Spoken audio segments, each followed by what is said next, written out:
The Serengeti Megafauna Restoration Project, launched in 2018 by the East African Wildlife Conservation Coalition, aimed to reintroduce historically native large predators to restore ecological balance disrupted by centuries of human activity. Among the most controversial introductions, 12 brown bears relocated from Eastern European conservation programs to the northern Serengeti, where fossil evidence suggested bears had roamed thousands of years ago before habitat loss drove them to extinction in the region. It was experimental, risky, and heavily debated, Dr. James Omondi, the project's lead ecologist, explained. Bears hadn't existed in this ecosystem in modern memory.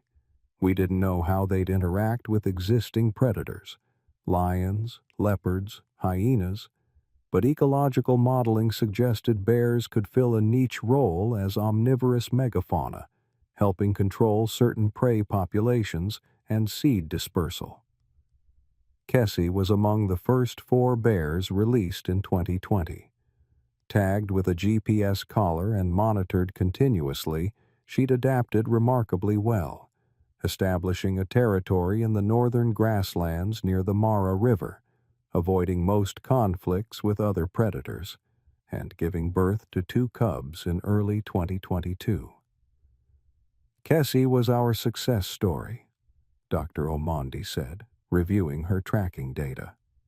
She thrived. Her cubs were healthy. She represented proof the program could work. But in June 2022, a severe drought struck the region.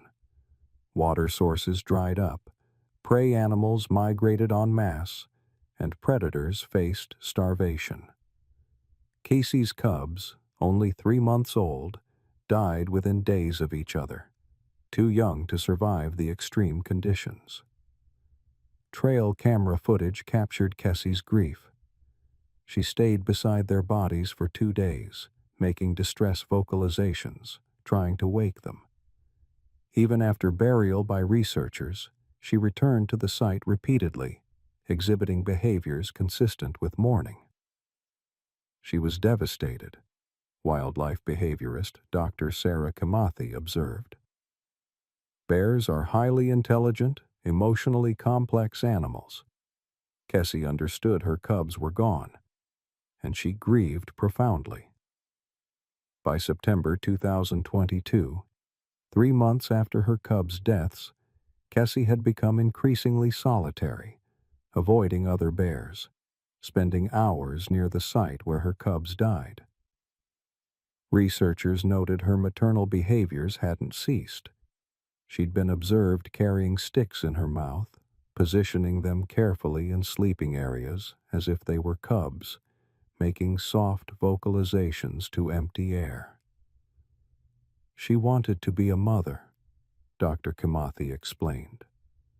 Her body, her instincts, her emotional state, all were still in maternal mode. But she had no cubs to mother. That unresolved maternal drive, that grief, it was shaping every behavior. Meanwhile, 15 miles south, the Maji clan of spotted hyenas, a group of 23 individuals led by matriarch Zawadi, was thriving.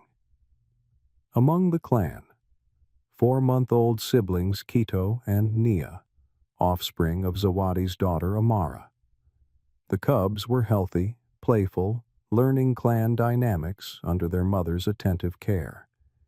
Hyena clans are fiercely territorial, defending their ranges against rival groups through violent confrontations that can result in severe injuries or death.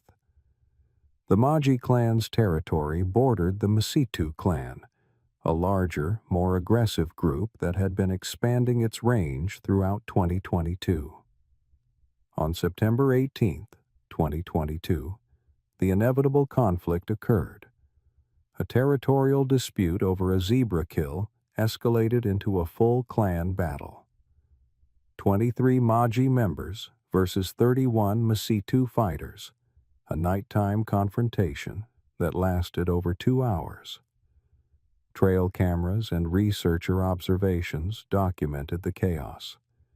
Vicious fighting, coordinated attacks, sounds of struggle echoing across the savannah.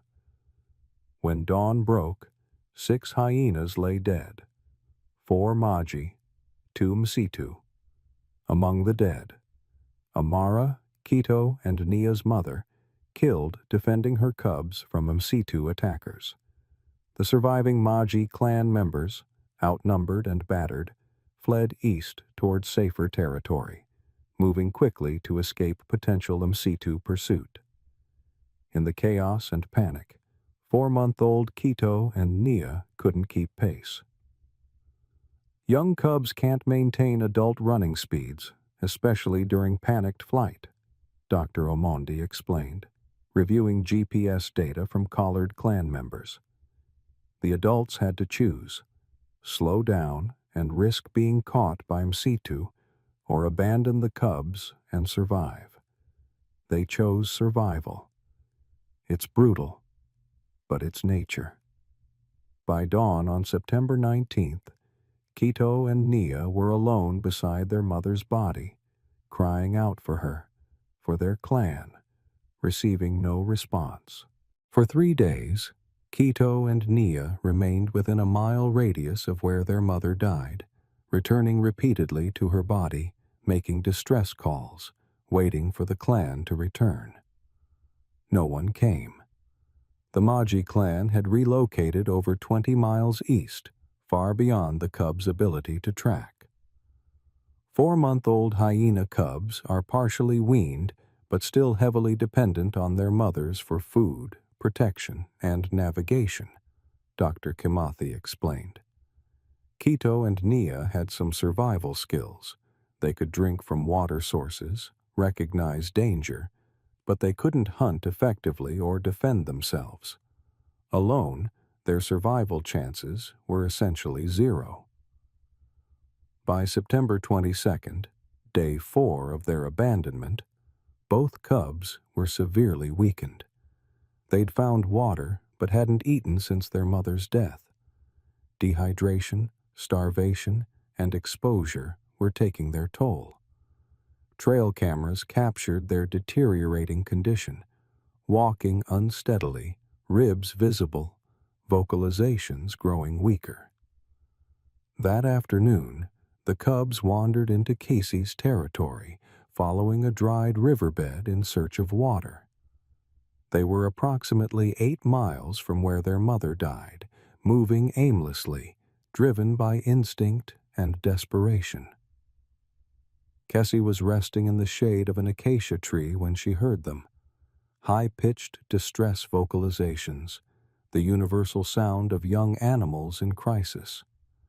Her response was immediate: ears forward, body alert, moving toward the sound.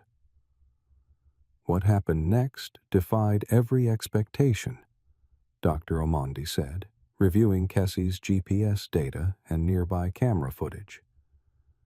Kessie approached 2 hyena cubs, a species that competed with bears for food, that could be aggressive. And the cubs, instead of fleeing from this massive predator, approached her. The footage is remarkable. Casey emerging from the brush, 400 pounds of brown bear, stopping 20 feet from 2 tiny, emaciated hyena cubs. The cubs, instead of running, moving toward her, making soft whimpering sounds, distress calls, pleas for help. Kessie watched them for several seconds, then did something extraordinary. She lay down, reducing her intimidating profile, and made soft vocalizations, the sounds mother bears use to calm cubs. Kito and Nia, driven by desperation that overrode fear, approached closer. They were starving, exhausted, and operating on pure instinct. This large animal wasn't attacking them, was making soothing sounds. Maybe, impossibly, she could help. The cubs were gambling their lives on compassion, Dr. Kamathi said, voice thick with emotion. They had no reason to believe a bear would help them, but they had no other options. So they approached an animal that could kill them easily, and they asked, pleaded, for mercy. Kessie sniffed the cubs carefully, recognizing their distress, their starvation, their desperate vulnerability. Something in her, maternal instinct awakened by their cries, grief seeking purpose, compassion, transcending species, decided in that moment. She stood, walked 20 meters to a termite mound, and began digging, unearthing protein-rich insects. She then moved aside, allowing the cubs access to the food source. Quito and Nia, after a moment's hesitation, began eating voraciously, their first meal in 4 days. That was the moment everything changed, Dr. Omondi said. Kessie chose to help them, not because of instinct. Bears and hyenas aren't naturally cooperative. Not because of benefit to herself. She gained nothing. She helped because she recognized need and chose compassion. And the cubs chose to trust. That mutual choice, trust meeting compassion, created something unprecedented. Over the next several hours, captured on multiple trail cameras, Kessie continued providing for the cubs, showing them water sources, digging up more insects, even bringing them scraps from an old carcass she'd cached.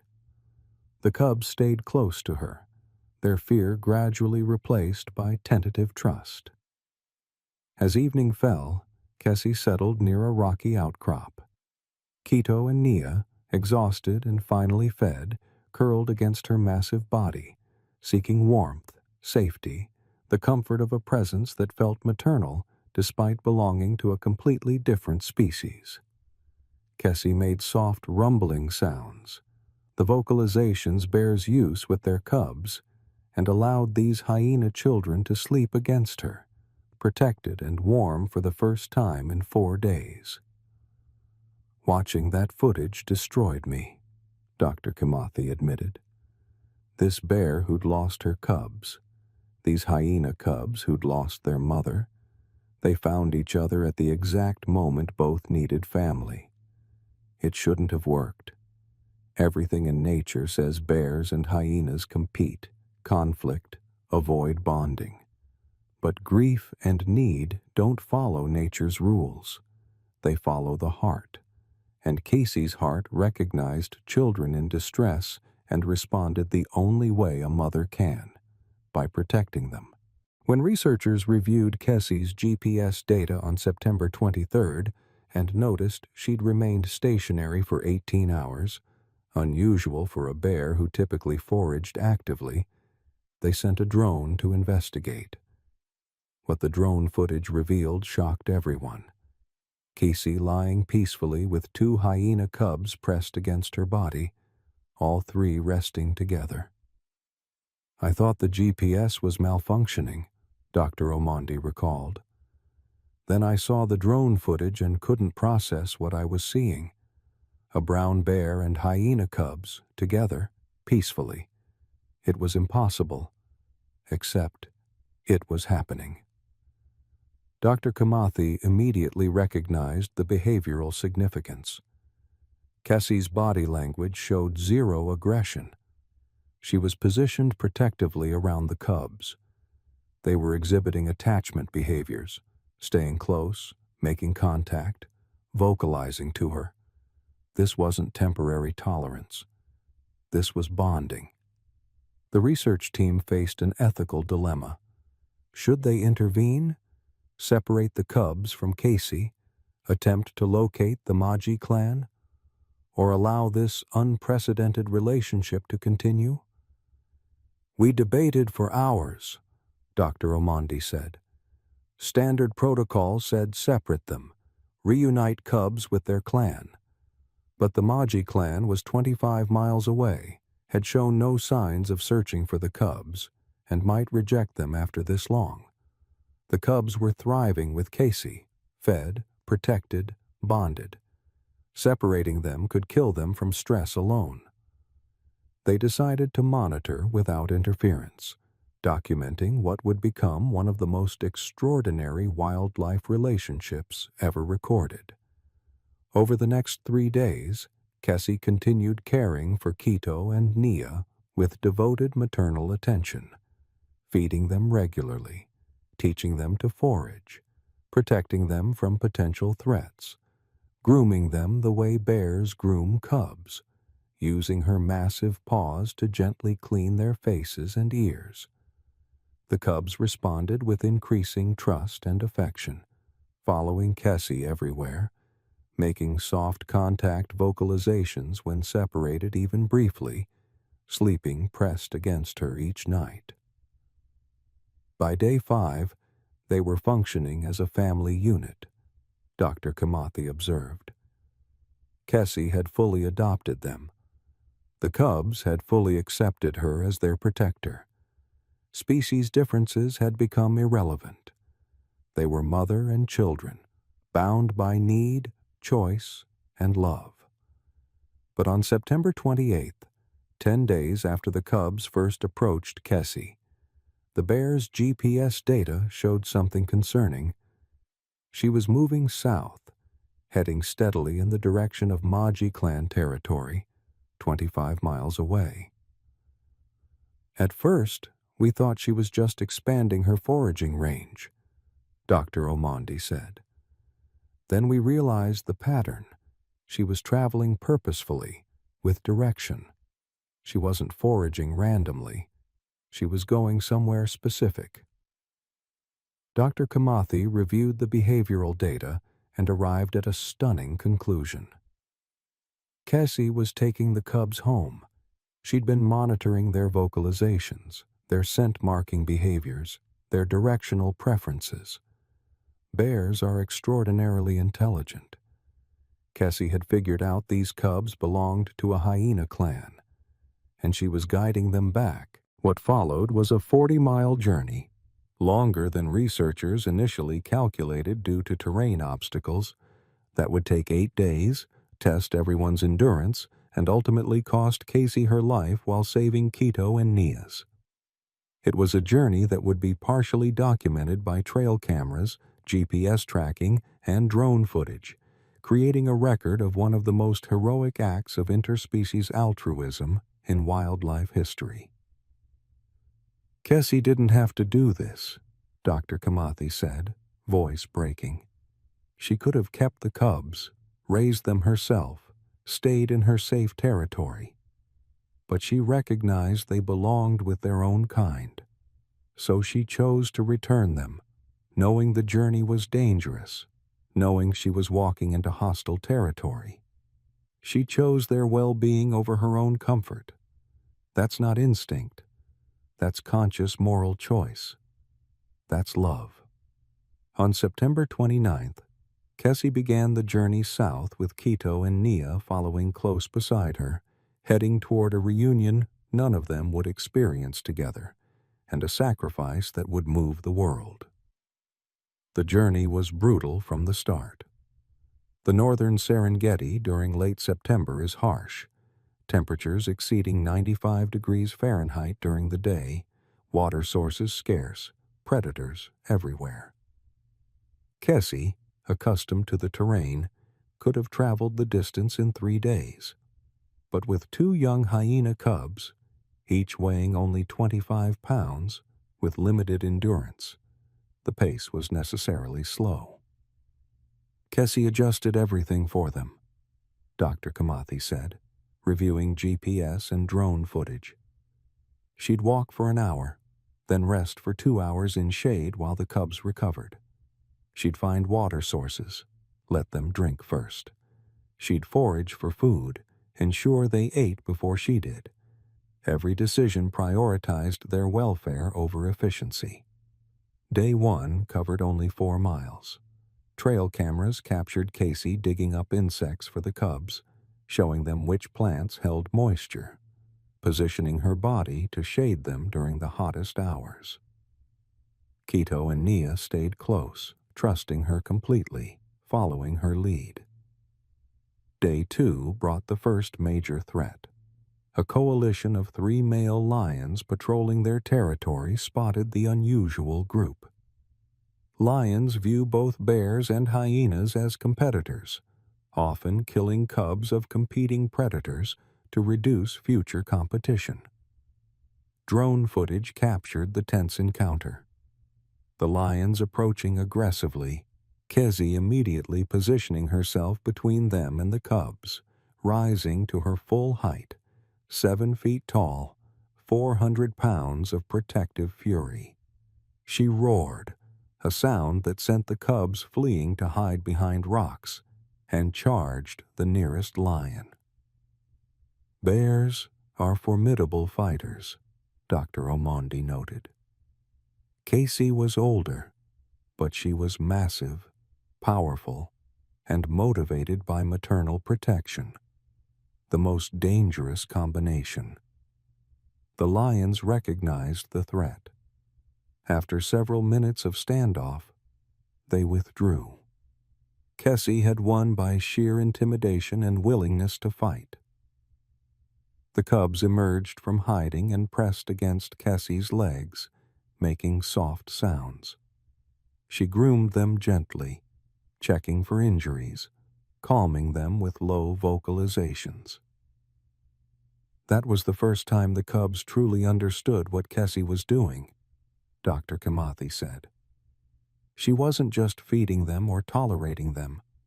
She was protecting them with her life. She would fight lions for them. That's when their bond became unbreakable.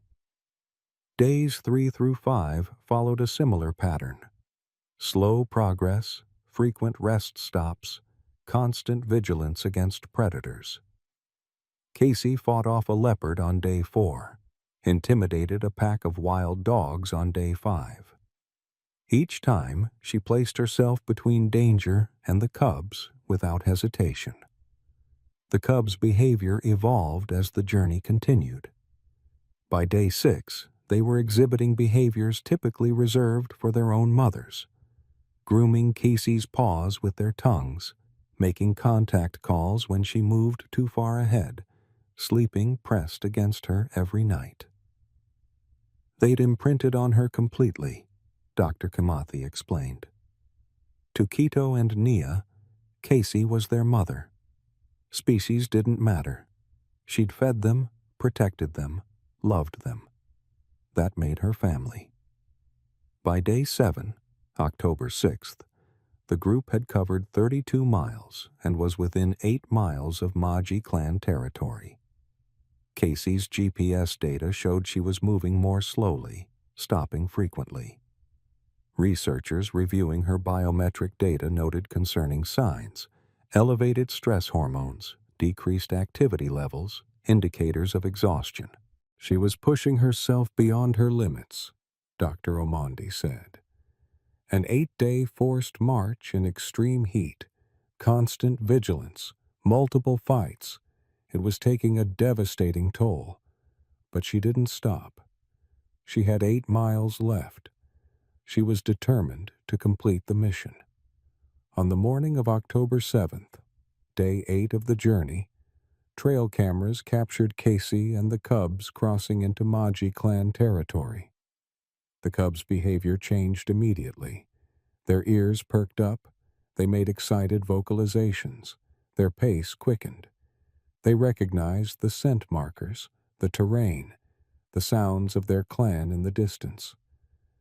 They knew they were home, Dr. Kamathi said, tears streaming, and Casey knew her mission was almost complete. Just a few more miles, and these children she'd saved would be returned to their family. Just a little farther. But the Serengeti had one final, devastating challenge waiting.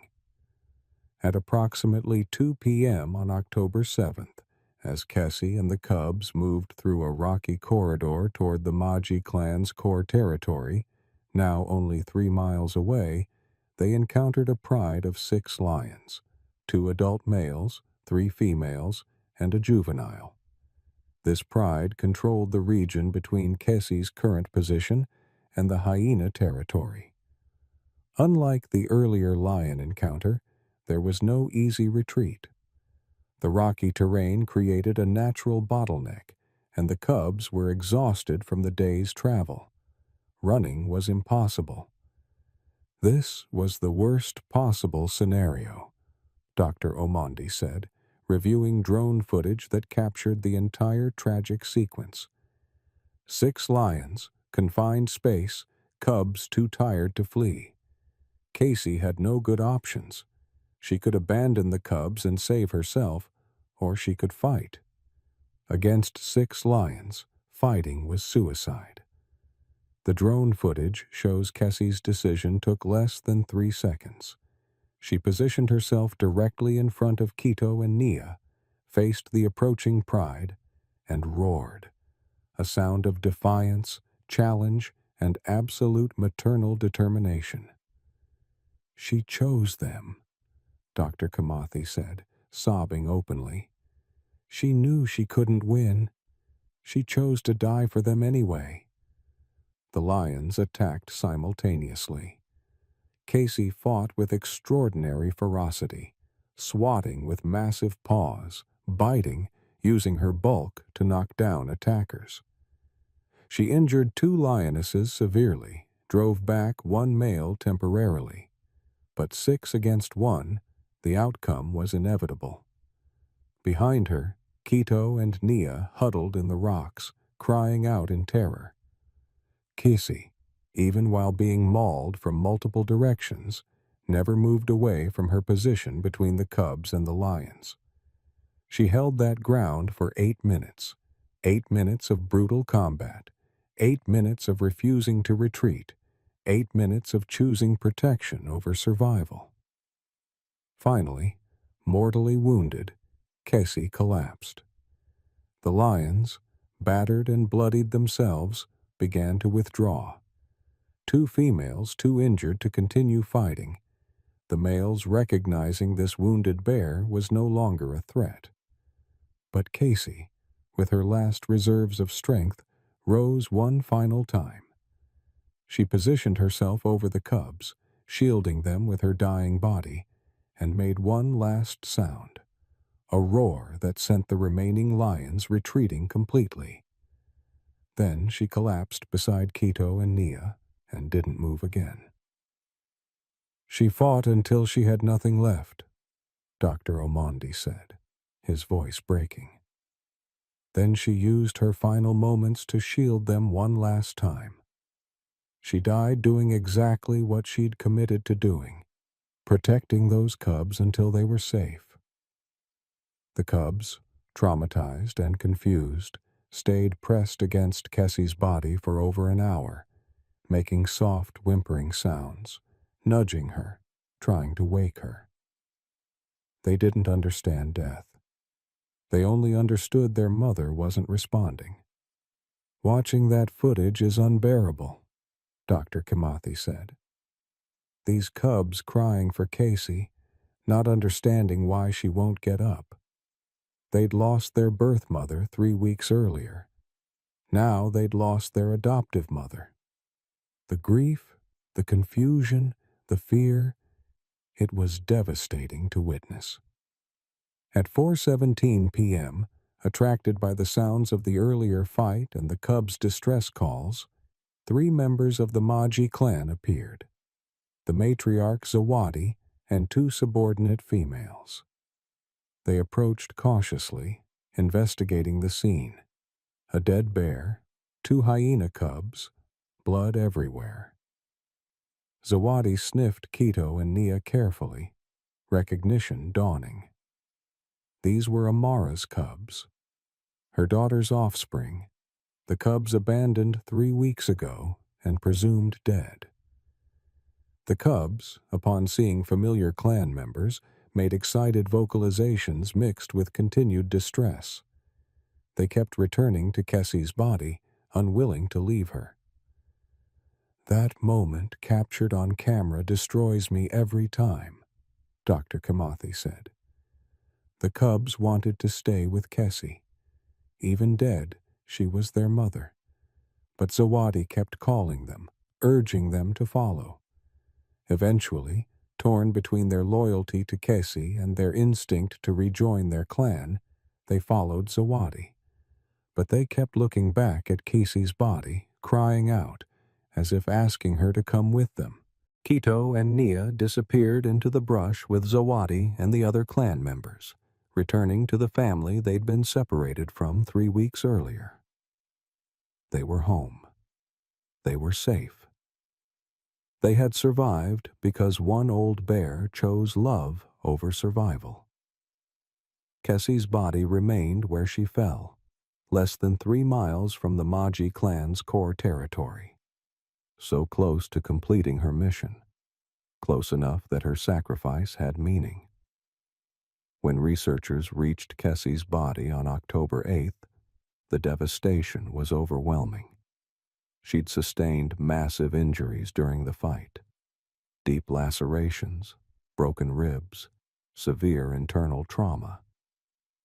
Dr. Omondi conducted the field examination with tears streaming down his face. "She didn't die quickly," he said during the subsequent report. "She suffered significantly, but she never retreated. Every wound was on her front, chest, shoulders, face. She never turned away from the lions. She never exposed the cubs. She fought facing forward until she physically couldn't anymore. That's the definition of heroic sacrifice." The necropsy revealed Kessie had been operating on minimal reserves for days. She was dehydrated, malnourished, and showing signs of exhaustion-related organ stress even before the final fight. The 40-mile journey had already pushed her body to its limits, Dr. Kamathi explained. She was a 12-year-old bear who'd recently lost her cubs, hadn't eaten properly in weeks, traveled through extreme heat protecting 2 hyena cubs who weren't even her species. She gave everything she had. Then she gave more. Then she gave her life. The research team made the difficult decision to leave Kessie's body where it fell, allowing natural decomposition and creating a memorial at the site later. GPS coordinates were marked, and the location became known as Kessie's Stand among the research community. Meanwhile, Kito and Nia's reintegration with the Maji clan was monitored closely. Hyena clans sometimes reject cubs who've been separated for extended periods, viewing them as outsiders. But Zawadi, recognizing her daughter's offspring, accepted them immediately. Within 48 hours, the cubs were fully reintegrated, Dr. Omondi reported. They were nursing from subordinate females, playing with other juveniles, participating in clan activities. To the clan, it was as if they'd never left. But researchers noted behavioral changes in both cubs that persisted for months. They were more cautious than typical juveniles, showed heightened startle responses to predator sounds, and exhibited unusual vocalizations when stressed, sounds that researchers realized were mimicking Kessie's comforting bear rumbles. They remembered her, Dr. Kamathi said. They'd spent only 3 weeks with Kessie, but those 3 weeks shaped them profoundly. She'd saved them, protected them, loved them. That doesn't fade just because they're back with their birth clan. Those cubs carried Kessie with them forever. The research team compiled their documentation, GPS data, trail camera footage, drone recordings, and published findings in October 2022. The initial academic paper, titled Unprecedented Cross-Species Maternal Adoption and Sacrifice, Brown Bear Protects and Returns Orphaned Hyena Cubs, was downloaded over 500,000 times in the first week. But it was when Dr. Kimathi shared a 90-second video compilation on social media, showing Casey first meeting the cubs, feeding them, protecting them from lions, and her final stand, that the story truly moved the world. The video went viral within hours. Within 3 days, it had been viewed over 100 million times across platforms. Comments came in dozens of languages, all expressing the same sentiments: shock, grief, inspiration, awe. People couldn't believe what they were watching, Dr. Omondi said. A bear sacrificing her life for hyena cubs, natural competitors, different species, children she had no biological obligation to protect. It defied everything we think we know about animal behavior and challenged every assumption about the limits of compassion. News outlets worldwide covered the story. BBC's "The Bear Who Became a Mother to Her Enemy's Children." National Geographic's "Casey's Sacrifice, Love Beyond Species." CNN's "Heroic Bear Dies Protecting Hyena Cubs. Story Moves Millions." The comments section on the original video became a testament to Casey's impact. "I'm a 45-year-old man, and I've been crying for an hour. This bear showed more compassion than most humans. Casey lost her babies, and instead of becoming bitter, she saved someone else's children. That's the purest love I've ever seen." If a bear and hyena cubs, natural enemies, can love each other this much, what excuse do we humans have for our hatred? In November 2022, the East African Wildlife Conservation Coalition established the Casey Memorial Fund. Raising over $3.2 million in its first month to support wildlife conservation, cross-species research, and protection of predator corridors in the Serengeti. Donations came from 147 countries. Casey became a symbol, Dr. Omondi explained during a memorial ceremony attended by over 2,000 people at the site of her death. She represented the best of what beings, human or animal, can be: selfless, compassionate, willing to sacrifice for those who need protection. Her story transcended species, geography, politics. It touched something universal in human hearts. A bronze statue was erected at Casey's stand in January 2023, depicting her standing protectively over 2 hyena cubs, titled "Love Knows No Species." The inscription reads, "Casey, mother to all. She lost her children and found purpose in saving others. She crossed every boundary, territory, species, instinct, to protect the vulnerable. She died so they could live. Her sacrifice moved the world." The site became an unexpected pilgrimage destination. Thousands of visitors annually trek to the remote location to pay respects, leaving flowers, photos of their own lost loved ones, messages of gratitude. People project their own experiences onto Casey's story, Dr. Kimathi observed. Parents who've lost children see her grief transformed into purpose. People who've experienced sacrifice understand her choice. Those who feel divided by differences see proof that love transcends boundaries. Casey means something personal to millions of people she'll never meet. Kito and Nia thrived with the Maji clan. By 2024, both were fully grown adults. Kito, a strong male who'd left to join a bachelor coalition.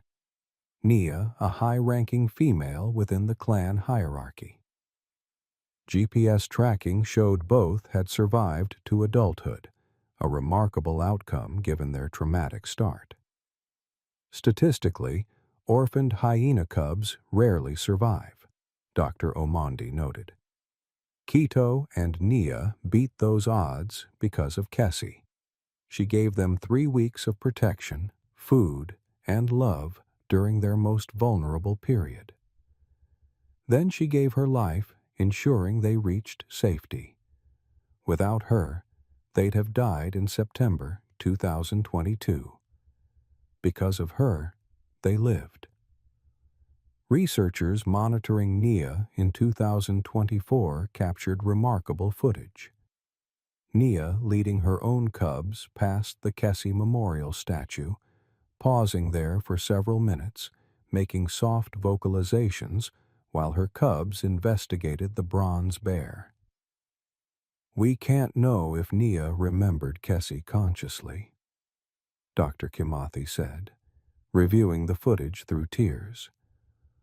But watching her stop at that memorial with her babies, making sounds toward Kessie's image, it felt like recognition, like gratitude, like a daughter acknowledging the mother who saved her life. The scientific community continued studying Kessie's case for years, publishing over 40 papers examining various aspects: cross-species maternal behavior, altruistic sacrifice in non-human animals, grief as a motivator for pro-social behavior, and the cognitive complexity required for Kessie's decision-making. Kessie understood those cubs belonged to a hyena clan, Dr. Kimathi emphasized in a 2025 symposium. She recognized they were lost, calculated they needed to be returned, planned and executed a 40-mile journey to accomplish that goal, and sacrificed her life to complete the mission. That's not instinct. That's conscious moral reasoning. That's empathy, planning, and selflessness operating at the highest cognitive level. The Megafauna Restoration Project continued with renewed public support inspired by Kessie's story. By 2025, 23 bears lived in the northern Serengeti, coexisting with existing predators more successfully than initially predicted. Kessie proved that even natural competitors can cooperate, protect each other, form bonds, Dr. Omondi said. That changed how we approach conservation. We focus less on separation and competition, more on coexistence and unexpected alliances. Kessie showed us a different way. Educational programs worldwide began using Kessie's story to teach children about empathy, sacrifice, and transcending differences. Books were written, documentaries produced, curricula developed, all centering on the bear who loved hyena cubs. My 7-year-old asked why Kessie helped the cubs when they weren't even bears, one mother wrote in a 2024 testimonial. I told her, because being a mother isn't about what your children look like. It's about protecting them no matter what. My daughter said, then Kessie was the best mom ever. And she's right. As of 2026, the memorial statue has been visited by over 50,000 people from around the world. Visitors leave notes in a weatherproof box maintained by researchers. Kessie, thank you for showing us what love truly means. A mother who lost her child, finding hope in your story.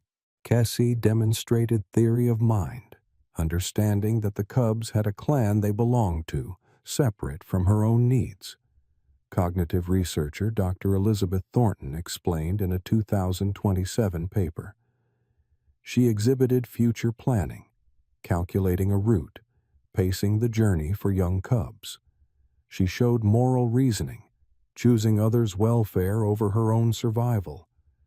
These are capacities we once believed were uniquely human. Kessie proved that assumption wrong.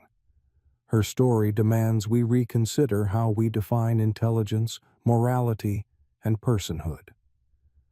As of October 2027, 5 years after Kessie's death, her story continues reaching new audiences.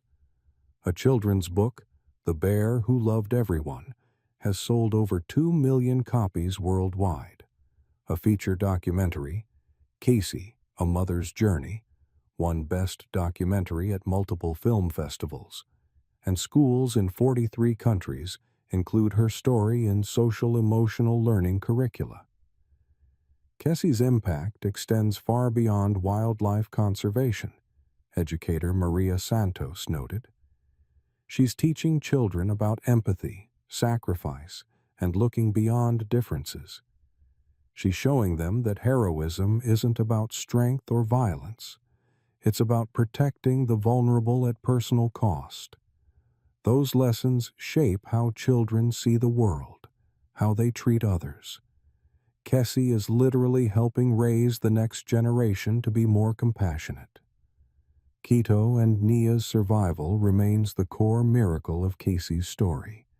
2 hyena cubs who should have died in September 2022 instead thrived, had offspring, and built lives only because one grieving bear chose love over loss. When I watch my children play, I think about Kessie, Nia's researcher-observer noted in field notes. These cubs exist because Kessie fought 6 lions to her death. This entire lineage, Nia's 4 cubs, and every descendant they'll have, stems from one bear's decision 3 weeks before she died. That's not just touching. That's literally life-creating love. Kessie's sacrifice echoes through generations she'll never meet. That's immortality. If this story moved your heart by showing a grieving bear who transformed her pain into purpose by saving 2 hyena cubs, natural enemies she had no obligation to protect, and sacrificed her life guiding them home because maternal love doesn't recognize species boundaries, only children in need, leave a comment about the times someone chose to help you when they had no reason to, when sacrifice seemed impossible but happened anyway, when love transcended every logical boundary to reach across differences and save you. And if you believe that compassion is stronger than competition, that grief can become purpose instead of bitterness, and that the most profound moral acts come from beings who choose others' survival over their own, hit subscribe. Because 2 hyena cubs pleaded for help from a brown bear in September 2022, and what happened next, a 40-mile journey of protection, a battle against 6 lions, a death that ensured life, moved the world by proving that heroism means fighting for those who need you, even when they look nothing like you, even when helping costs everything, even when the world says such love is impossible, but the heart says it's the only thing that matters. Rest in peace, Casey. You lost your children and found meaning in saving others. You crossed every boundary to protect the vulnerable. You died so they could live. And your sacrifice ripples outward still, touching millions, inspiring compassion, proving that the greatest love is the love that gives everything for those who need it most. Keto and Nia survived. They thrived. They built families, because one bear chose them. That's not just a happy ending for 2 cubs. That's the triumph of love over loss, purpose over grief, sacrifice over selfishness. That's proof that meaning comes not from what we keep, but from what we give, especially when giving costs us everything. Thank you, Casey. Mother to all. Hero to the world. Forever remembered.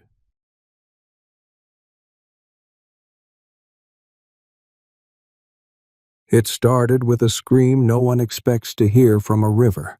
A grizzly bear, thrashing, drowning, caught in flood debris.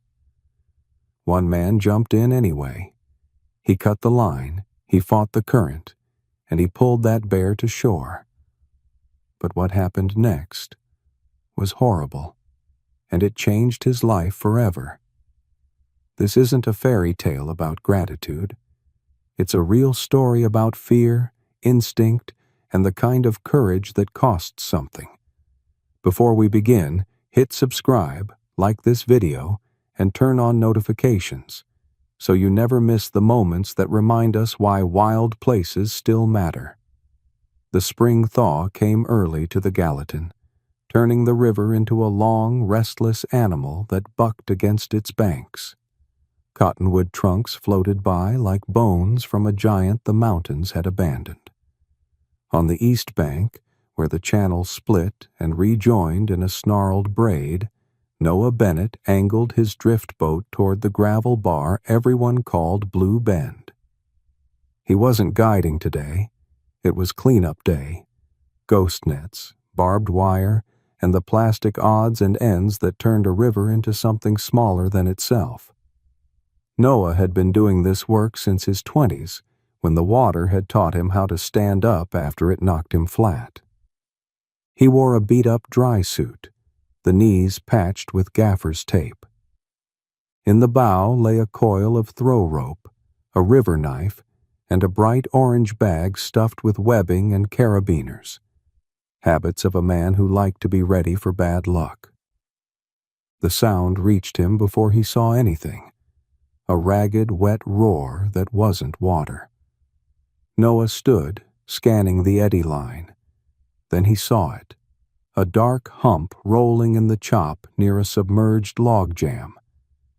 At first, his mind said elk. Then the hump broke the surface and showed him a face he would never forget. Small, round ears, long muzzle, eyes wide with panic. A grizzly bear, drowning. Jesus! The word left him without permission. Noah's brain did what trained brains do: inventory, options, odds. The bear was pinned in a cross-current where two tongues of water slammed together and twisted. Something white and fibrous, old net maybe, or fence line, had looped across her shoulder and chest, forcing her front legs back. Each roll under water stole more strength. It wouldn't be long. He grabbed the oars and shoved hard into the main tongue, ferrying above the log jam to keep the boat from being sucked under. A pair of hikers stood frozen on the far bank, phones in their hands and fear on their faces. Noah shouted, "Call the ranger station. Tell them Blue Bend. Entanglement. Grizzly. Active rescue." He didn't wait for an answer. The bow kissed the edge of the eddy. Noah kicked the anchor. The boat held, shuddering. He pulled the throw rope around his waist like a belt and clipped it to his harness. A second clip went to the anchor line. Redundancy. He pulled his river knife and a short length of webbing. He looked at the bear. She rolled again, slow this time. One paw surfaced, then vanished. "Okay," he told no one. "Okay." He stepped into the river. Cold punched him in the sternum and stole half a breath. He forced the other half to be slow. The current shoved at his thighs, his hips. He braced, feeling for cobble with his boots, moved sideways like a crab until he could grab the upstream limb of the log jam. He was close enough now to see the net, a snarl of monofilament and feed sack threads cinched tight across the bear's chest. Her eyes rolled toward him, whites flashing. She blew a long, desperate moan that sounded like the river itself in pain. Noah murmured, useless but steady, "Easy, easy." He reached with the knife and sawed toward the knot. The net fought back, elastic and cruel. The current tried to fold him into the tangle. He set his shoulder against the log to pin himself while his hand worked blind under water. A strand snapped. The bear lurched. The net bit deeper around her foreleg. Somewhere behind him, a siren wailed. A long way off. Good. Help was coming. But water doesn't wait for sirens. He changed angles, slid his arm under her chest, and found purchase on a thicker cord, a loop of hay bale twine, the kind that lives forever in ditches. The knife blade kissed his knuckles, and he didn't feel it until later. The twine parted. The net slackened. The bear surged, rolling into him with a weight that made his ribs creak. "Go!" he yelled, not at her, but at the river. She popped free of the worst of it and spun into the eddy like a sprung trap. For a heartbeat, they were a single, ugly knot of limbs and rope and water. The throw line jerked tight on his waist. The boat dragged and held. Noah used the momentum, shoved off the log, and let the eddy ferry them both toward the gravel bar. The bear's head bobbed. Her paws windmilled and found nothing, then something. She coughed, a sound that was somehow both bear and drowning, and clawed toward gray pebbles that had never looked so beautiful. The bear's eyes snapped into focus as if a lens had been wiped clean. 1 second she was a drowning animal, the next she was a grizzly on land, alive and terrified, and a human was too close. Noah didn't stand up. He knew better. He shifted his weight to sit back on his heels, hands broad and low, making himself smaller. He whispered the only word that felt like it fit in a space this thin. "Easy." She lunged. It wasn't a charge across a meadow, and it wasn't personal. It was a reflex detonating in a body built for survival. Her head snapped and her teeth found the closest thing that looked like a threat. Noah's left forearm. Pressure, white hot, exploded up his shoulder. He heard a sound and realized it was his own voice. A short, shocked bark that had no heroism in it at all. Behind him, someone shouted, "Bear spray! No, wait! Wind!" The breeze came off the water in gusts that would blow capsaicin into everyone's faces. A ranger, Dana Ruiz, made the right call in a wrong second. She fired a cracker round into the gravel 6 yards off the bear's flank. The sharp thap broke the script. The bear flinched, released, and swung her head toward the insult. Noah curled around his arm and rolled away, teeth clenched. Dana shouldered sideways, placing herself between the bear and the cluster of people that had grown along the bar. "Back up!" she shouted. "Slowly! Faces down!" The hikers who'd called 911 moved in reverse, eyes wide, phones forgotten. The bear rose, swayed.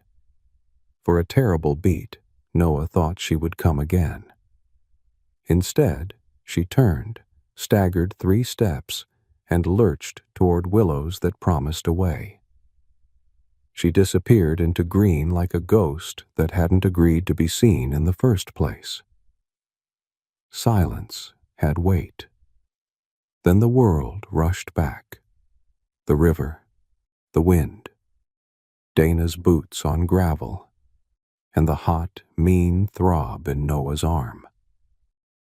He looked down. The bite had crushed the muscle above his wrist and torn along the ulna. The dry suit sleeve was shredded, bright blood bubbling where his pulse insisted on being counted. Evan, a volunteer firefighter who had been collecting trash bags upstream, skidded in beside him with a trauma kit. "Pressure," he said, calm and urgent. Noah nodded and put his right hand where Evan pointed. They wrapped a pressure bandage wrong twice and right the third time. Evan slid a SAM splint under the mangled forearm and taped it fast. Dana knelt eye level. "Stay with me." "I'm here," Noah said, because the words were easier than admitting he was also somewhere else, trying to convince a small, stubborn part of his brain that the bear had not betrayed him. The hikers started talking at once. Apologies and gratitude and the high, nervous jokes people make when they've been too close to endings. Dana lifted a hand and the talk stopped. "Everyone okay? Anyone sprayed? Anyone else injured?" Heads shook no. "Okay. Then we're going to make room for the ambulance." The siren reached them full now, a mortal song that meant hands, saline, needles, and stitching. Noah lay back and watched the clouds sprint overhead. His arm burned. His chest ached where the river had tried to keep him.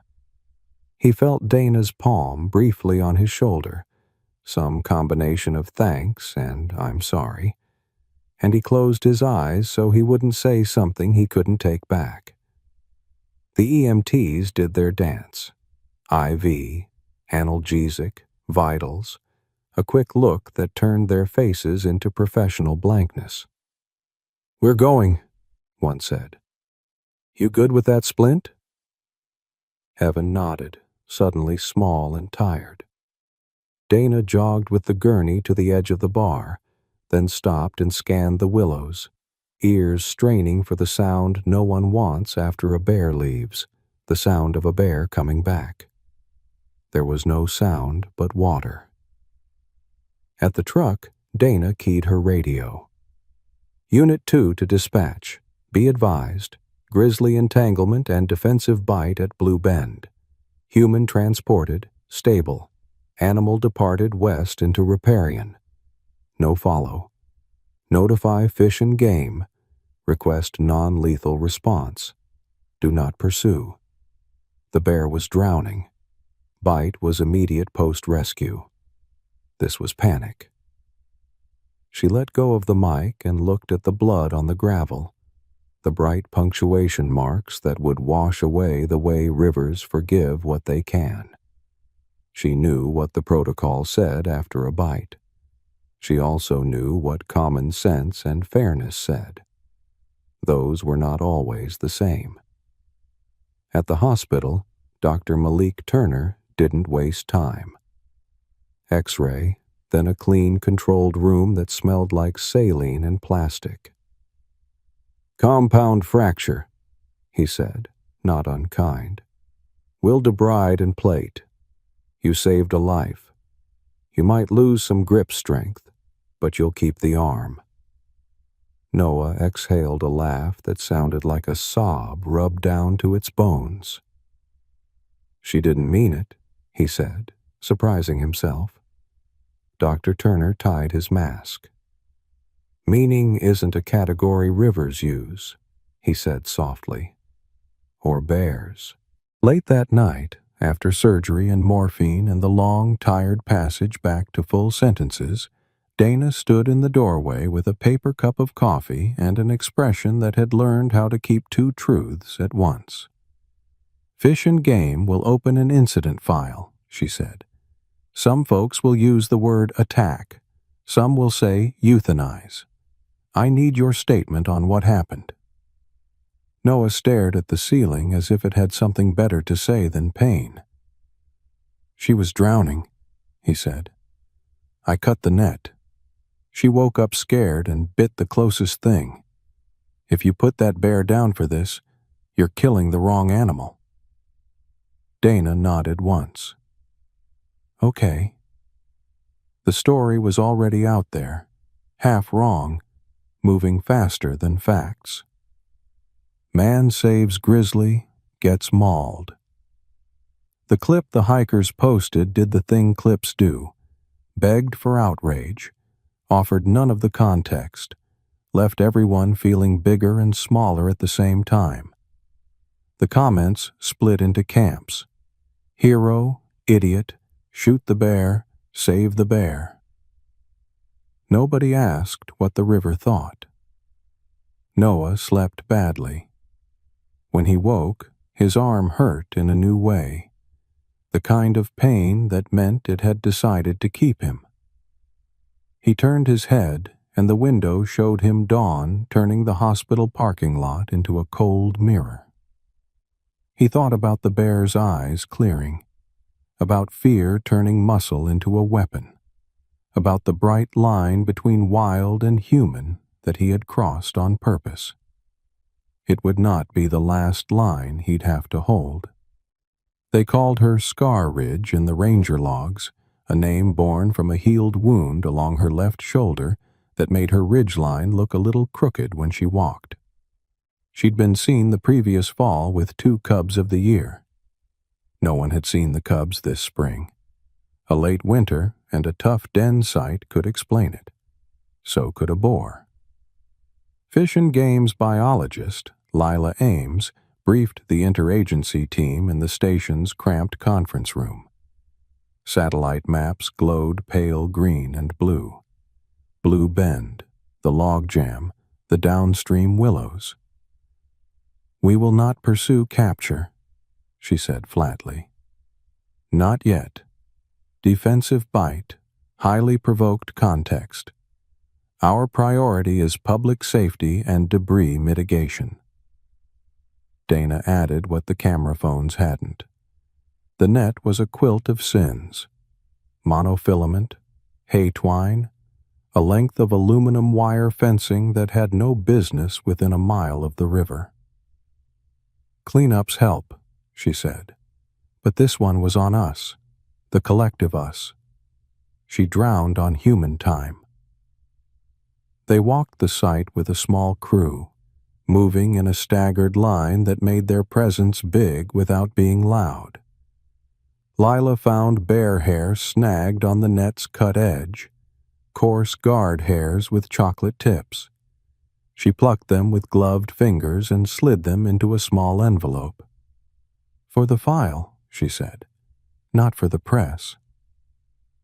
Evan and a pair of volunteers hauled the remainder of the net into a contractor bag, then into another when the first one tore. Dana cataloged the location, the current lines, the way the jam had grown teeth in high water. She called County Public Works and asked for a chainsaw team to thin the worst of the snare points when flows dropped. The foreman sighed. Budgets, priorities, but said he'd try. Dana said she'd be there with coffee and a waiver. Upstream, a brown smear marked where the bear had rested in the willows, a brief bed pressed into damp gravel. Lila knelt and read the ground like it was a diary. "No cub tracks," she said. "Not judgment, just sadness with a measuring cup. Emaciation signs, hip bones high." She stood and stretched the small of her back. "She's had a spring." At the hospital, Noah signed release forms with his right hand and stared at his left wrist, now a small planet under bandages and splints. Dr. Turner outlined the next months like a road map: infection watch, physical therapy, patience. "You'll get most of it back," he said. "Maybe not all. You'll row again. Maybe not this season." Noah nodded. He had not planned on being the subject of his own cautionary tale. But here he was. He asked for his knife back, and Dana fished it from a property bag. The blade was nicked where it had met wire and bone. He closed it and set it on the tray like a promise he hadn't decided if he could keep. The first reporter ambushed him in the parking lot, a guy with a perfect haircut and a question that came preloaded with its own answer. "Do you regret saving the bear?" Noah looked past the mic toward the line of mountains that made the town feel temporary. "Do you regret asking that like it's a real question?" he said, then got in the truck with his sister Leah, who had shown up and refused to leave until he could tie his own shoes. They went home to a small house that smelled like coffee and line-dried towels. Leah set him up in the recliner with ice and a bell he wasn't allowed to use unless he wanted to be teased about it forever. She opened the fundraiser page someone had started without permission. He winced at the headline, "River Hero," and at the photo, a freeze frame of him mid-rescue, face set, the bear half submerged. The number at the bottom made his stomach flip. People were good and weird in the same breath. Dana texted a link to the county meeting agenda. Public comment on wildlife protocols. Thursday. She didn't add please. She didn't have to. The night before the meeting, Noah dreamed water. Not drowning, just the endless neutral push of it, the way it asks your body to make a shape and then punishes you for choosing wrong. He woke before dawn and padded to the kitchen, the house clicking and settling around him like an old friend. He stood at the sink and flexed his fingers inside their cast. The pain was a dull metronome. He thought about the bear's bite, the shock, the bone, the way it had felt both like betrayal and like physics. He hated that everyone wanted a villain. He had no interest in making the bear small enough to fit on a t-shirt. When he took the podium the next night, the room already felt tired. The first speaker wanted harsher action. The second wanted warning signs at every bend. The third told a story about a cousin who'd been bluff-charged once and never went into the woods again. Then it was Noah's turn. He didn't clear his throat. He didn't try to sound brave. "My name is Noah Bennett," he said. "I pulled a bear out of the river and she bit me. Both of those things are true. She was dying and I was close and scared her. If your policy kills that bear because my arm looks like this, you're not protecting the public. You're punishing an animal for being exactly what she is." A murmur rolled through the room. Approval, disagreement, curiosity. He kept going. "Do something that matters. Fund debris removal. Find people who dump fence wire in floodplains. Put up seasonal signs about high water and entanglement risk. Teach rescue protocols that don't require a guy in a patchy dry suit to improvise." He stepped back. His heart jittered like it had had too much coffee. Leah squeezed his shoulder on the way to her own seat at the back, eyes bright, jaw set. Later, in the parking lot, Dana leaned on the hood of her truck and looked at him a long time. "You didn't make it easy," she said. "Wasn't trying to," he said. "Good," she said, and smiled. Like maybe the part of the job that was paperwork could be carried on a different kind of paper, handmade, rough-edged, real. Up in the drainage, Scar Ridge moved through willow shade, ribs less sharp than last week, head low. She found a pocket of stranded suckers in a backwater and ate until the taste of plastic in the river went away. She did not know her name, or that it was on a docket, or that a man with a broken arm had argued for her life. She knew only water, hunger, and the way the bank felt under paws that had learned something new about edges. Physical therapy started as a joke. Squeeze this rubber ball, lift this soup can, and turned into a daily negotiation with pain. Noah learned to measure progress not in weights, but in degrees. 10 more, 15. He hated the mirror that showed him a scar like a map he hadn't meant to draw. He loved the way his hand, one morning in late June, remembered how to button its own shirt. The internet had moved on, mostly. The fundraiser settled into a number that would pay hospital bills and the time he couldn't row a boat. He redirected the overflow to River Keepers, the nonprofit that bought trash bags and waiters and the kind of insurance that made lawyers less nervous. Commenters still found him sometimes to tell him he was a fool or a saint. He stopped reading after breakfast. At the station, Dana and Lila met with county staff to hammer out language no one would love, but everyone could live with. Non-lethal response as the default for defensive bites.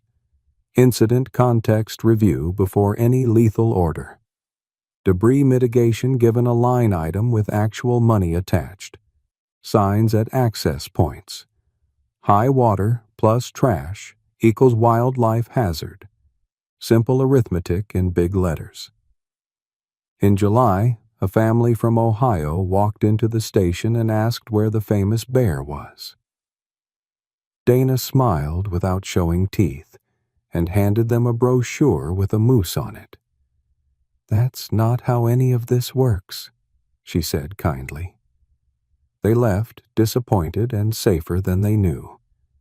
Noah went back to Blue Bend with Leah on a quiet weekday, when the river wore its real face instead of the weekend one.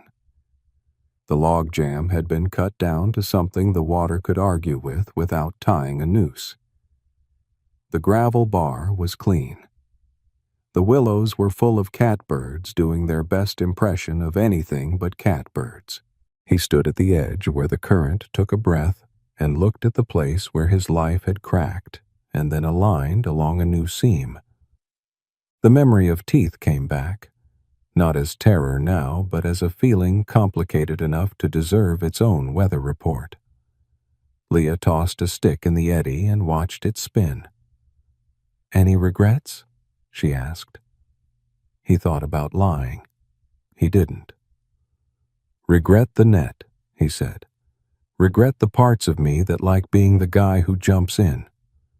He flexed his hand and felt the old ache pipe up like a neighbor with opinions.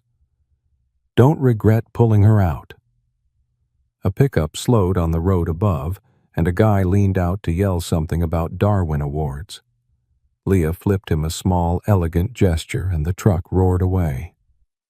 They laughed, the sound skittering across the water and vanishing, as it should. Back at Town Hall, a different kind of storm gathered. Insurance carriers, liability waivers, a landowner who hated that a problem bear might be allowed to live near his hay. Dana stayed polite until the room got sloppy with fear. Then she got precise. "The problem is not the bear," she said. "The problem is a river full of our trash and a spring that hits harder every year." She pulled a photo from a folder, the net, the wire, the shredded sack. She didn't show them Noah's arm. "We did this. We can fix it." In August, a trail cam snapped Scar Ridge at a seep above the bend. She looked better, hips rounded by food instead of hunger, coat glossy the way summer makes even the tired ones shine. A second cam caught her rubbing on a spruce, leaving hairs that Lila pinched into a bag without ceremony. The lab would say female, adult, the things they already knew. The lab would not say the other thing they both felt. Alive. Noah got an email from a magazine wanting the kind of quote that makes drama into a page turn. He didn't answer. He folded the email into a different story. He called Ms. Carter, a middle school science teacher in Bozeman, and offered to talk to her class in September about river safety and why wild doesn't owe us a bow. "You'll make them cry," she warned him, half pleased. "They'll make me cry," he said, honest. On a hot evening that smelled like dust and cut grass, he sat with Leah on the tailgate and watched the sky go pink over the Bridgers. He said, "Do you think she remembers me?" The question embarrassed him as soon as it landed. Leah didn't laugh. I think she remembers the shape of the river trying to keep her. I think she remembers an edge becoming a door. That's enough. He nodded, letting the answer settle where wanting had lived too long. The night pulled up its cool over their bare arms. Somewhere, the Gallatin turned its shoulder against rock and kept moving toward places no one had named. A week later, Dana called. We've got blue tarp caught above the new jam and a tangle of baling twine. Come make bad choices with gloves on? He smiled into the phone. Always. They made a crew of 6 and picked the jam apart until their hands were numb and their jokes were thin. Near the end, Evan tugged free a wad of green twine that stank of mold and old hay. Noah held it up like a trophy, then like an apology, then stuffed it into a bag big enough to carry both. When they were done, the river looked a little more like itself. Dana stood with hands on hips and said, We're not heroes. We're janitors. Housekeepers, Leah said. Of something big. Of something big, Dana agreed. Up in the trees, a shape moved and didn't appear. A branch swayed without wind. The crew fell quiet, not to summon anything, but to leave room. Nothing happened, which was, somehow, the best thing that could. September cooled the ridges and sharpened the mornings until coffee tasted like a decision. Moose tracks punched the mud along side channels. Cottonwoods went from tired to gold in a week. The river, finally, stopped trying to kill everyone. Noah met Dana and Lila at the old railroad bridge to scout new signage posts. The plan was simple, one at each access. High water hazard, hidden debris, and a smaller placard in language even a hurried person might read. If you see netting or wire, call. Don't climb into jams. A QR code led to a page with photos, the kind that made you feel implicated without being yelled at. They finished early and split. Lila to an elk-collared 3 drainages over, Dana to the station, Noah to the water because it would have been rude not to. He walked the bank without a rod, hand in his jacket, content to let his eyes fish. A kingfisher ratcheted over the current, its machine laugh a reminder that humor belongs even where caution does. At 2 Pines, where the river narrowed and carved a clean curve against a shale wall, he saw movement across the channel. Brown, low, deliberate. A bear. Scar Ridge, or a cousin. He froze, then remembered every sentence he'd ever said to other people and said it to himself. Make space. Let her be a bear. He stepped back into willows, sideways, slow. Then he saw the smaller shape behind her. Not a cub of the year, too small for that. A yearling, maybe, lean, tentative, a half step out of phase with its mother's rhythm. His stomach pinched. He hadn't let himself hope she'd kept one. The pair worked the far bank, turning rocks, flipping logs for grubs. Scar Ridge pawed a rotting stump, and the youngster mimicked with a seriousness that made Noah's chest hurt. He kept his eyes down. He breathed like someone trying to make friends with his own heart. He felt the rumble before he heard it. The train on the bridge behind him. The first car clattered, then the next. Sound jumped the water, landed in the young bear's bones, and lit the fuse shallow. The yearling bolted toward the water, panic beating its feet into the slick stones. Scar Ridge turned, grabbed air, and chuffed, stop, but the youngster slid, skidded, and tumbled into the shallows with a splash too big for the moment. It found its feet, then lost them in the slick algae on the shale lip. The current, mild but not harmless, pushed it, turning panic into geometry.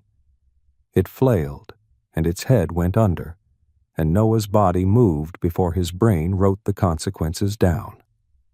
He didn't jump in. He remembered. He peeled back along the willows, heart jackhammering, eyes on Scar Ridge, who stood with her weight forward, ready to make him pay if he crossed a line she could not name, but knew. He found the eddy seam below the shale, the place where water decided to be tired, and waded to his knees. He took off his jacket and tossed it on the pebbles. He planted his boots on cobble that had knocked him down in a different life, and held out his good arm like a branch that hadn't learned how to lie. The yearling pinballed down the seam and pinned for a second against his thigh. He didn't grab. He let the bear's own scramble find purchase against his shin, then turned his body to make a ramp of himself. The youngster scrabbled up and passed, claws scraping his waders without finding skin. It sprinted 2 bounds and stopped, sides heaving, soaked, indignant. Scar Ridge blew, and the yearling ran to her and pressed its face into her side the way relief makes even wild things briefly young. Noah didn't move.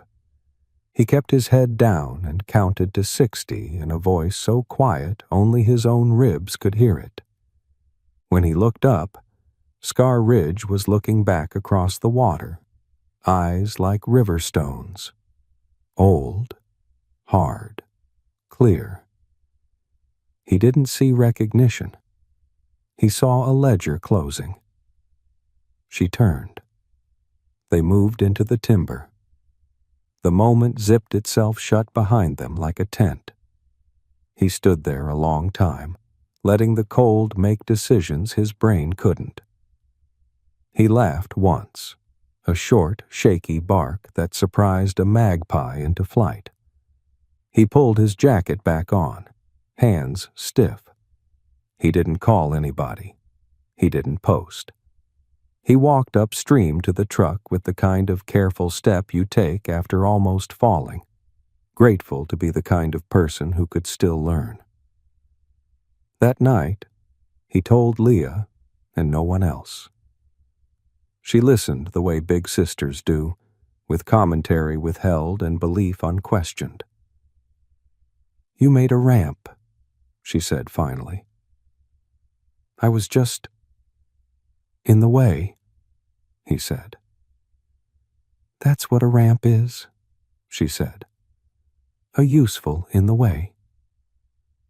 He slept better than he had since May. Up in the drainage, Lila pulled a card from a cam near 2 pines and smiled at the blur. A sow's shoulder, a yearling's hind foot, a spray of shale water. She wrote family unit intact in the field log and didn't pretend it was science. Sometimes you're allowed 1 line for joy. By October, the story had calcified into something the internet could carry without dropping. Man saves bear, gets bit, forgives bear. It was true, and not. Reality had more splinters. Noah spoke to Ms. Carter's class in a room that smelled like dry erase markers and kids who'd run at recess. He brought the chewed dry suit sleeve in a gallon zip bag and passed it around. The room made a small, shocked sound that kids make when the world gets bigger fast. A boy in the front row raised his hand. "Were you mad at the bear?" Noah thought about the second in the gravel when his arm had lit up like a struck match. He thought about the months he couldn't uncap a jar without swearing. He thought about the new quiet in his head that the river had left behind. I was mad at the situation, he said finally. At the net. At the way we make messes we expect wild things to clean up by dying. A girl in the back asked if the bear had said thank you.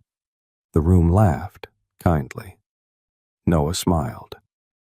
If you need a thank you from wild animals, don't help wild animals, he said.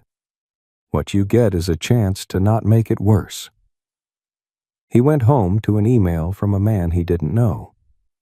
Your story saved our heifer from a fence line last week. We cut first, we backed out, we let her run. My kid said, we're not heroes, we're janitors. She's 8. Thanks.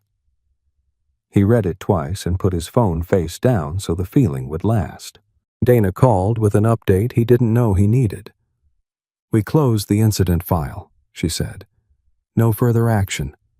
Non-lethal remains policy for defensive bites. She paused, and he could hear the smile in it. Public Works cut 3 more jams. You shamed them into it. I prefer inspired, he said. Shamed, she insisted, then softened. You did good. He hiked to Blue Bend alone on a day when the wind carried snow like a rumor of winter. He stood where the gravel had held his body and the bear's, where his blood had dried into iron-scented mud and then gone away like everything else. He put his good hand into his bad hand and squeezed until the ache told him he was here. He said out loud the word that had chased him since that day, the word the title writers loved. Horrible. He let it sit on the air and then broke it in half. Horror plus able. Able to be horrified and still act. Able to accept that fear and pain belong to more than one body at a time. Able to keep choosing a thing, knowing it will not end with applause. On the opposite bank, a shape moved in the trees. He stilled, not to summon, not to command, but to be small and right. A bear stepped out, cautious, slow. He didn't know if it was Scar Ridge or a cousin. He didn't need to. The bear looked his way and did the math. Wind wrong, distance right, no food, no threat. It turned and went on with its bear day. Noah breathed, and the breath did not catch on anything sharp. He sat on the cold gravel and pulled a notebook from his pocket. He wrote the bones of the talk he would give at the Riverkeepers fundraiser next week. He avoided hero language like it was thin ice. He wrote about nets. He wrote about budgets and chainsaws and the kind of courage that looks like a permit application and a 6 a.m. meeting. He wrote about how a community decides whether to be taller than its fear. On his way back to the truck, he passed a family unpacking lunch at the Access. The dad had his phone out, filming a crow like it might do a trick. Noah surprised himself by stopping. Hey, he said, polite. Couple reminders? Keep 100 yards from bears if you see them. Don't leave food. If you see wire or net, call the number on that sign. The dad looked at him like he might be a ranger. You work here? Sometimes, Noah said, and walked on, smiling. That night, it snowed for real. A soft, first snow that made everything look new. Leah lit the stove and they ate grilled cheese the way they had when they were kids, the cheap kind, the good kind. The house smelled like safety. Across town, Dana wrote the end-of-season report and tucked a photo into her desk. Noah at the meeting, jaw set, a chainsaw crew at a jam, a blur of bear shoulder on a cam. She wrote, We kept what we could in the subject line to herself and hit send. Up in the drainage, a sow found a den site under a windfall that had been there longer than anyone who would read this. She circled once, then again, then lay down with the kind of relief that has nothing to do with humans. Horrible things happen. Able is what you do next. Winter locked the river into the slow music of ice. The county plows threw gray berms up along the pullouts. Elk chewed the frozen air and pretended it was grass. Quiet got big. On a Saturday in January, the Riverkeepers fundraiser filled the Grange Hall with folding chairs and coffee in paper cups. The raffle table had a fly rod, a quilt, and a gift card for tires, because being practical is a kind of love. Kids made a mess near the cookie tray. The stage was a piece of plywood on milk crates. Leah adjusted the mic and announced silent auction rules with the authority of a woman who did not need a mic. Noah stood backstage, if you could call a chalkboard and a mop sink backstage, and flexed his hand in its winter ache until the pain set at a level he could carry. He had notes. He would not need them. Leah introduced him as a neighbor, not a hero. He loved her for that. He looked out at faces he knew. Dana, arms crossed, already a yes. Lila, elbows on knees. Evan, clapping too loud. Ms. Carter with 3 students in the front row, wide-eyed and whispering. He took a breath he hoped wouldn't fog the mic. "I'm not going to tell you a story about gratitude," he said, "or forgiveness. I'm going to tell you a story about infrastructure." The room laughed, but softer than they would have last spring.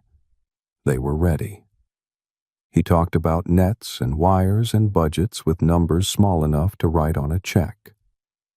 He talked about the difference between fear and risk, and how the former belongs in headlines while the latter belongs in plans. He talked about Dana's language, non-lethal default, and about how policy is just a story you force yourself to live by on bad days. He did not show the dry suit sleeve. He did not mention the bite. He mentioned the boy who had asked if he was mad, and the girl who had asked if the bear said thank you. "We don't get thank you," he said. "We get to keep a river that can forgive us when we screw up. That's better." He ended with a picture, not on a screen, just in words, of a ramshackle crew at dawn with chainsaws and coffee steam cutting a jam down to size while a river waited to be less dangerous. The room made the noise rooms make when they've been asked to be part of a thing they can actually touch. Afterward, people put cash in jars and names on volunteer lists. The raffle raised enough to buy blades for the season. A rancher who had scowled all spring about problem bears signed up for fence pickup along his floodplain. Dana handed Noah a manila envelope. Inside was a simple letter on agency letterhead. Incident closed. No adverse action. Thank you for your statement and your restraint. She had underlined restraint with a pen in a way that looked like affection disguised as bureaucracy. Ms. Carter's kids asked for selfies. He agreed and gave them the speech about distance and food like a broken record. They repeated it back to him with the proud precision of parrots who had found a higher purpose. He hoped they'd be the kind of adults who left rivers better than they found them. He suspected they already were. That night, as snow mapped the yard in clean lines, Noah stood on the porch with Leah and listened to the cold. He said, "I keep thinking about when I said horrible to myself at the bend. It felt like a headline then. It feels like a lesson now." Leah blew into her hands. "We're all headlines," she said. Good days, bad days. What matters is the copy. He laughed, then got quiet. I still don't know if she remembers me. Leah leaned her shoulder into his. Doesn't matter. You remember her. That's your job. He nodded, and the nod felt like the kind of agreement you can build a year on. In the morning, he strapped on snowshoes and walked to the river because that's where answers sometimes are. The Gallatin wore white. The Bend wore silence. He stood and let his breath go up and away. On the far bank, a track cut the new snow, deep, oval, confident. Not fresh, not old. A line from cover to cover. He didn't follow it with his feet. He followed it with his eyes until it disappeared into willows that belonged to someone else. He turned back toward the path, toward town, toward a meeting with Public Works he wasn't dreading for once. He spoke his last words of the season, to no one, to everyone, to the cold air that keeps secrets and tells truths. Let's hold the line. He meant the river's edge. He meant the policy. He meant the small daily mercy of not making wild things smaller so we can feel big. Snow fell, soft as forgiveness. The river kept its counsel, and a man with a mended arm walked home, ready to go back when the water rose again. If this story moved you, help us keep wild places truly wild. Subscribe, like, and turn on notifications. Share this video with someone who thinks respecting wildlife means staying home. Show them it means showing up right. And tell us in the comments, what line would you hold in your own backyard? There are moments in nature